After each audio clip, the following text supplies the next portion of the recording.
Hello friends. आज हम विज्ञान कक्षा 8 की एनसीईआरटी बुक का दूसरा अध्याय को पढ़ेंगे। इस अध्याय को हम दो भाग में पढ़ेंगे, तो यह पहला भाग है। तो चलिए शुरू करते हैं। अध्याय 2, सूक्ष्म जीव, मित्र एवं शत्रु। आपने अपने आसपास के स्थानों पर पौधों एवं जंतुओं सहित अनेक सजीव देखे हैं, परंतु कुछ जीव ऐसे भी हैं जिन्हें हम बिना यंत्र की सहायता से केवल आंखों से नहीं देख सकते। इन्हें सूक्ष्म जीव कहते हैं, अर्थात जिन्हें हम यंत्रों की सहायता से ही देख सकते हैं और नग्न आंखों से नहीं देख सकते, उन्हें हम सूक्ष्म जीव कहते हैं। उदाहरण के लिए आपने देखा होगा कि वर्षा ऋतु में नम ब्रेड रोटी सड़ने लगती है तथा इसकी सतह सफ़ेद काले धब्बों से ढक जाती है। इन धब्बों को आवर्धक लेंस की सहायता से देखिए, आपको काले रंग की गोल सूक्ष्म संरचनाएं दिखाई देगी। क्या आप जानते हैं कि यह संरचनाएं क्या हैं? यह कहाँ से आई है? 2.1 सूक्ष्म जीव। क्रियाकलाप यहाँ है 2.1। बगीचे अथवा मैदान से एक बीकर में थोड़ी सी गीली मिट्टी लीजिए तथा इसमें जल डालिए। मिट्टी के कण बैठ जाने के पश्चात जल को एक बूंद स्लाइड पर लेकर सूक्ष्मदर्शी की सहायता से इसका प्रेक्षण कीजिए। आप क्या देखते हैं? क्रियाकलाप 2.2।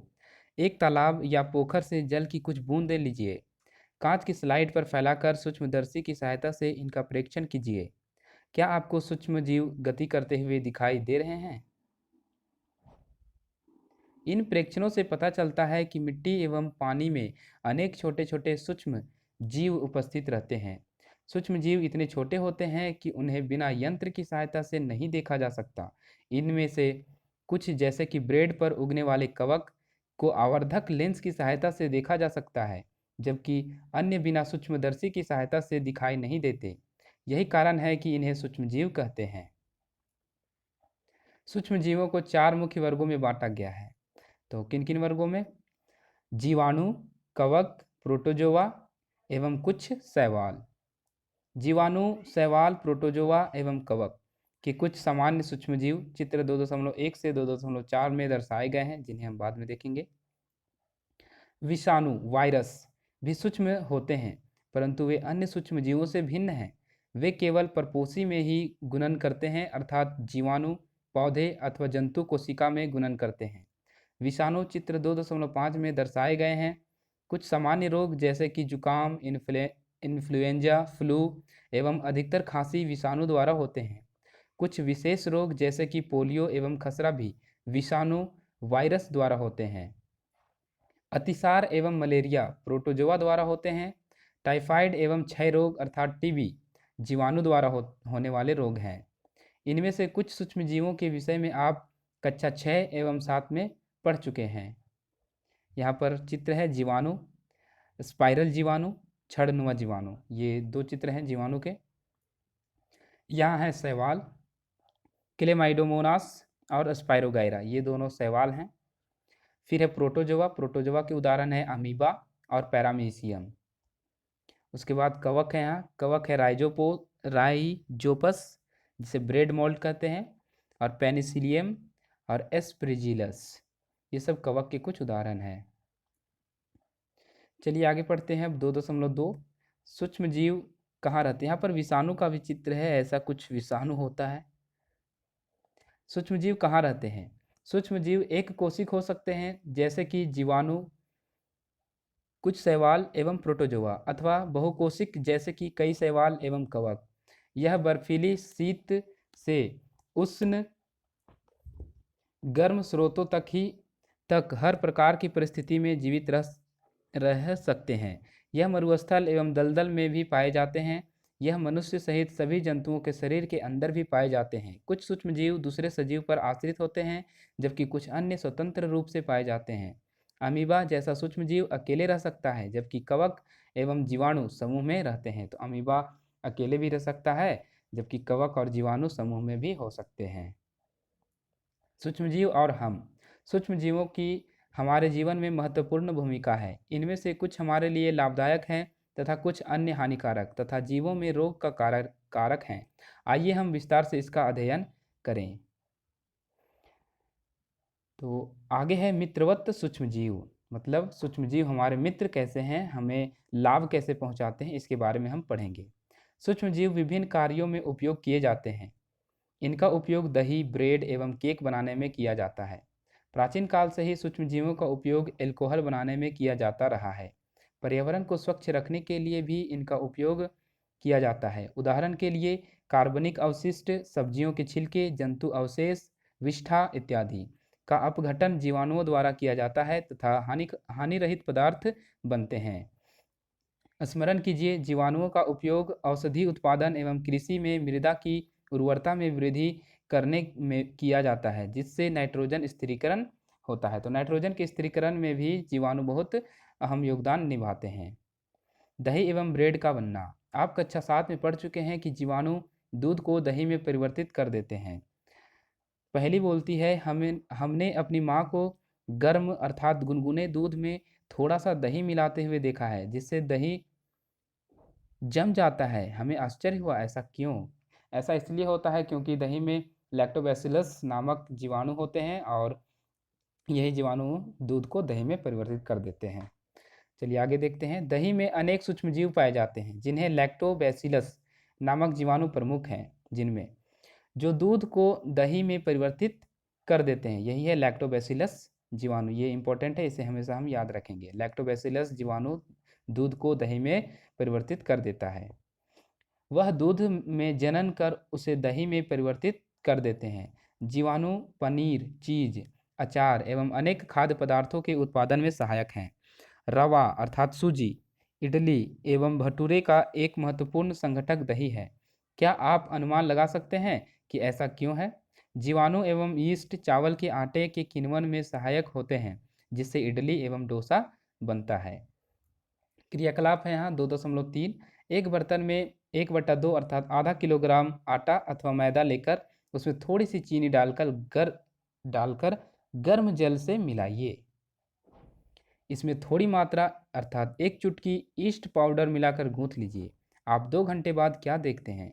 क्या आपने गूंथे हुए मैदे को उठा हुआ अर्थात फूला हुआ पाया? जी हाँ, ईस्ट डालने से मैदा क्या हो जाता है? फूल जाता है, क्योंकि उसमें हवा कार्बन डाइऑक्साइड की मात्रा बढ़ जाती है। चलिए आगे देखते हैं। ईस्ट तीव्रता से जनन करके श्वसन के दौरान कार्बन डाइऑक्साइड उत्पादित करते हैं। जी हाँ, श्वसन करते हैं और उसके दौरान कार्बन डाइऑक्साइड उत्पादित होता है। गैस के बुलबुले खमीर वाले मैदे का आयतन बढ़ा देते हैं, जैसा कि यहाँ पर चित्र में दिया गया है। यह बेकिंग उद्योग में ईस्ट के उपयोग का आधार है, जिसमें ब्रेड, पेस्ट्री एवं केक बनाए जाते हैं।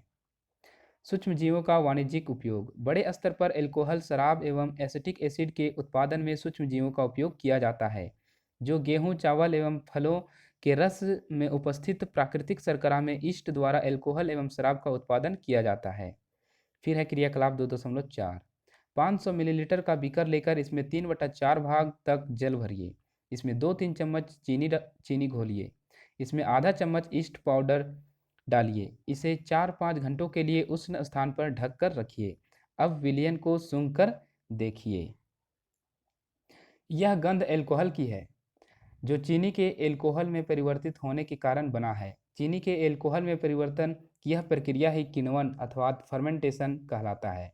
लुई पास्चर ने किण्वन की खोज 1857 में की थी। ये इंपॉर्टेंट लाइन लिखा हुआ है कि लुई पास्चर ने किण्वन की खोज 1857 में की, अर्थात प्रथम विश्व ये भारत में जब पहला विद्रोह हुआ था 1857 में, तब लुई पास्चर किण्वन का खोज किया था। ये याद करने का एक तरीका है। सूक्ष्मजीवों के औषधीय उपयोग। जब कभी आप बीमार पड़ते हैं तो डॉक्टर आपको पेनिसिलिन का इंजेक्शन देते हैं अथवा कोई अन्य प्रतिजैविक की गोली अथवा कैप्सूल देते हैं। इन औषधियों का स्रोत सूक्ष्मजीव हैं। ये बीमारी पैदा करने वाले सूक्ष्मजीवों को नष्ट कर देती है अथवा उनकी वृद्धि को रोक देती है। इस प्रकार की औषधि को प्रतिजैविक अथवा एंटीबायोटिक कहते हैं। आजकल जीवाणु और कवक से अनेक प्रतिजैविक औषधियों का उत्पादन हो रहा है।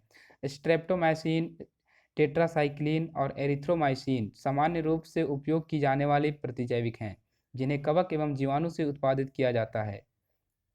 किसी विशिष्ट प्रकार के सूक्ष्मजीव का संवर्धन करके प्रतिजैविक का उत्पादन किया जाता है, जिन्हें अनेक रोगों की चिकित्सा में उपयोग में लाते हैं।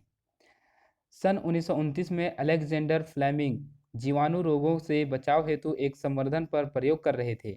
अचानक उन्होंने संवर्धन तस्तरी पर हरे रंग की फफूंद के छोटे बीजाणु देखे। उन्होंने पाया कि यह फफूंद जीवाणु की वृद्धि को रोकते हैं। यह तथ्य पाया गया कि बहुत सारे जीवाणु फफूंद द्वारा मारे गए। इस प्रकार फफूंद से पेनिसिलिन बनाई गई। अलेक्जेंडर फ्लेमिंग 1929 में ऐसा किए। पशु आहार एवं कुक्कुट आहार में भी प्रतिजैविक मिलाए जाते हैं, जिसका उपयोग पशुओं में सूक्ष्मजीवों का संचरण रोकना है। प्रतिजैविक का उपयोग कुछ पौधों के रोग नियंत्रण के लिए भी किया जाता है।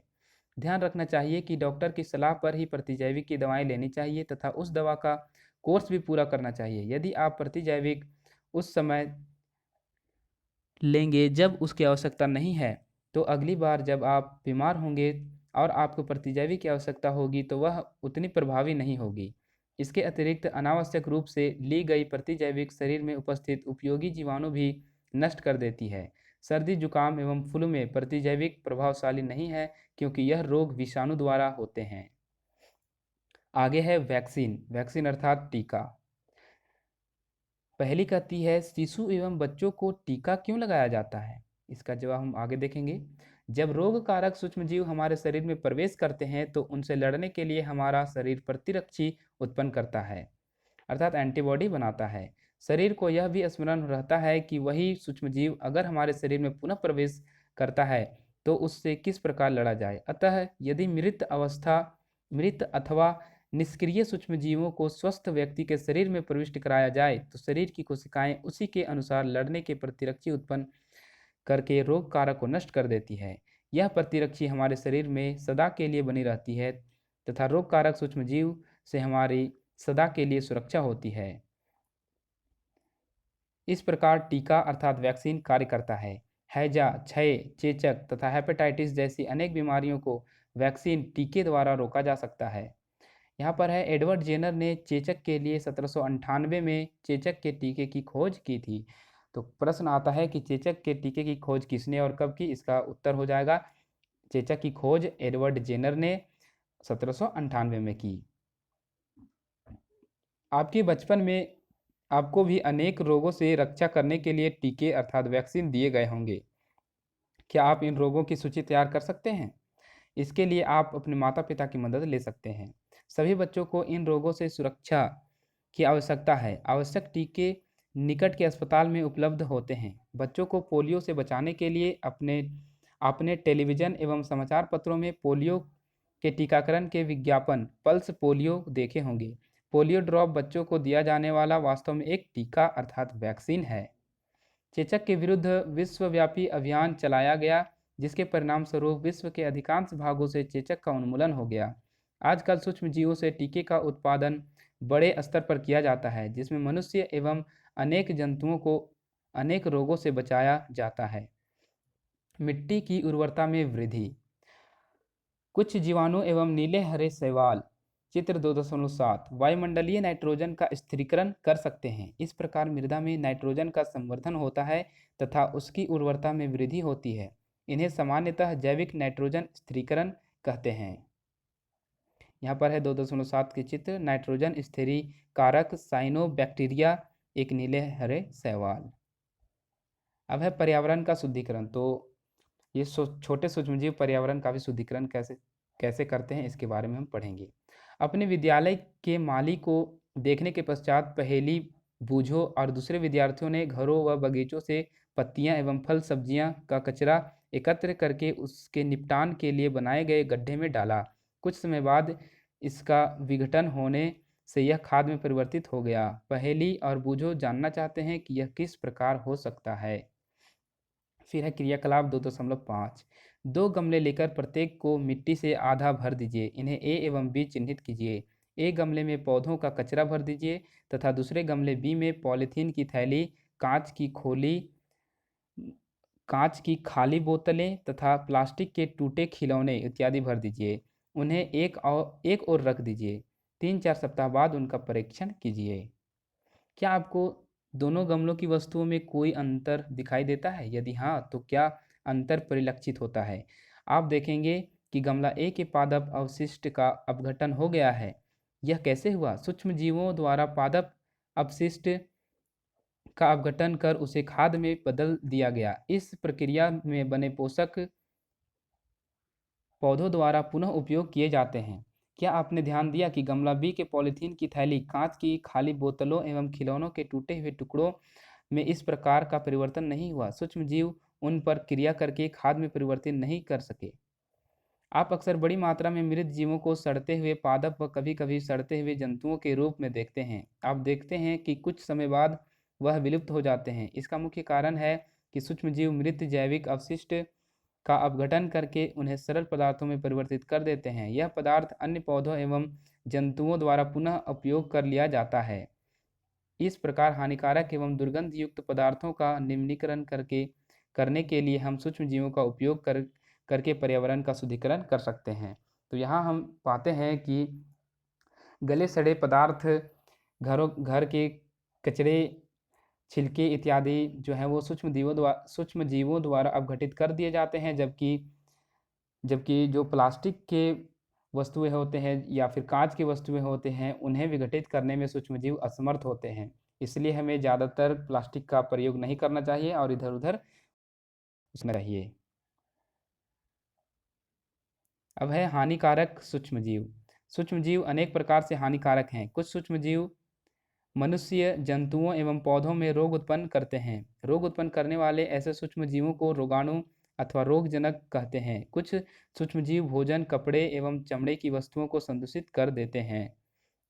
आइए उनकी हानिकारक गतिविधियों के विषय में और अधिक जानकारी प्राप्त करें।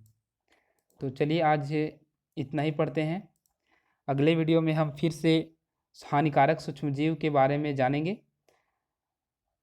तो तब तक के लिए धन्यवाद।